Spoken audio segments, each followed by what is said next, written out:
So there's Jared Bednar talking about the injury situation with his Colorado Avalanche. He's been talking about that a lot, unfortunately, this season. I was in Detroit on Saturday, got to see the Avs, and I saw that Cale Makar did take a shot in that game.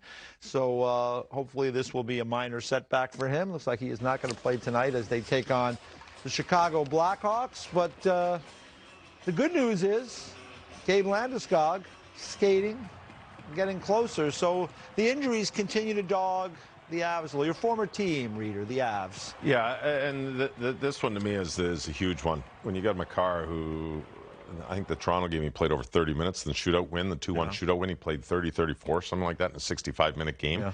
And with the guys on the ice half the game, that's tough to replace. So, you can always seem to find a way to replace a forward, but when you're Cale Makar to me is a big one. You got McKinnon, you got Rantanen, you got Makar right now, who have been unstoppable. And Georgiev and net has been a solid. Francois been solid, good numbers. Makar, other than Erik Karlsson, they're the only two players in the National Hockey League on the defensemen who are averaging over a point per game, which is remarkable that someone can do that. And the way Makar plays, he's a huge, huge loss for this team. Landeskog, slow and steady. I love it. You can see Jared Bednar was probably, okay, I'm really tired of this one. Yeah. Well, you know what? When he shows up in warm-up, then let's talk. Let's see how close he's going to get there. But it's great news that the captain is coming back. Yeah, he's got the red jersey on right there. Yeah. Buzzing around. Yeah, you make sure you're not going to go anywhere near the guy with the red jersey. And what I think it was like 15 minutes or something in practice or skate. So getting closer. It's great. Well, it's a start. I mean, it's a start. You're back on the ice. Which is huge for this team. This team needs to be fully healthy going into the playoffs. I don't think they're going to get there, but they need to be fully healthy. I still think they're short a second-line center. I find it very impressive that we're sitting here today with just however many number of games left, and they're in striking distance of winning that division. Yes. Yep. And that is a pretty good division. Yep. And they have not played one healthy game this year. Not one. Yeah. Not one. We're not just saying, you can maybe find me another team. It's like, well, we haven't played a completely, this is what we started the season, this is our group, and this is what we wanted. There might be other teams like that too, but I mean, they've had significant injuries for significant periods. That's the X factor for me in the West. They could, like, it's the if. What if? And this is a team that had a lot of turnover from last year's Cup win.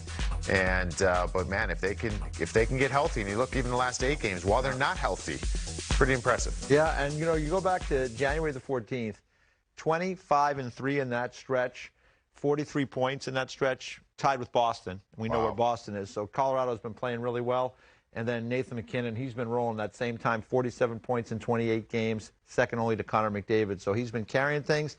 And, at the back of the group with Alexander Georgiev, he comes over from the Rangers. He wanted to be a starter. Shesterkin's kind of blocking him there. He's kind of a self-made guy. Nobody really thought this guy was going to be a big-time goalie in the NHL.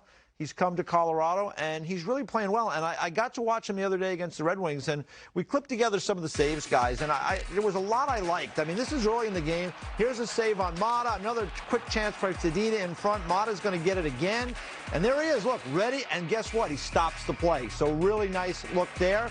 A little bit later in the game, he's fighting through traffic here. He gets in front of that one. You're going to see again another play late in the period through traffic, fights it off.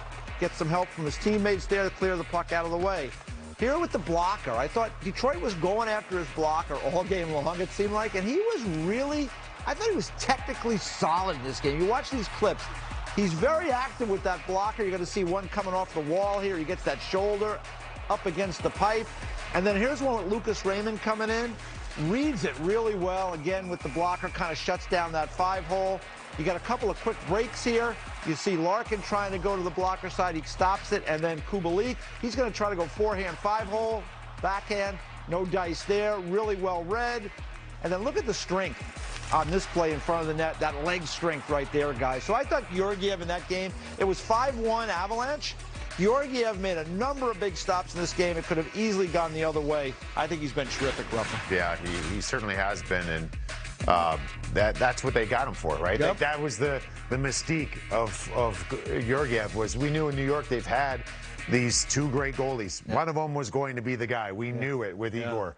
And it was about Georgiev, and he's very clear. He wants that opportunity, and he's getting it. So I love that. When players want more, they command more.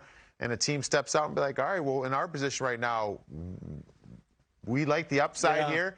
But it's a chance, it's a risk, but it's worked out really well for the Colorado Avalanche, and you got to give a lot of credit to Georgiev too, because he paid his dues and he's showing that he's that guy. He could be a big time goalie in this league. He doesn't move much, and laterally. When I say goaltender doesn't move much, it's laterally. He's so efficient with his movement, and in the clips that you showed there, and it was so true in that Red Wing game, his angles are great.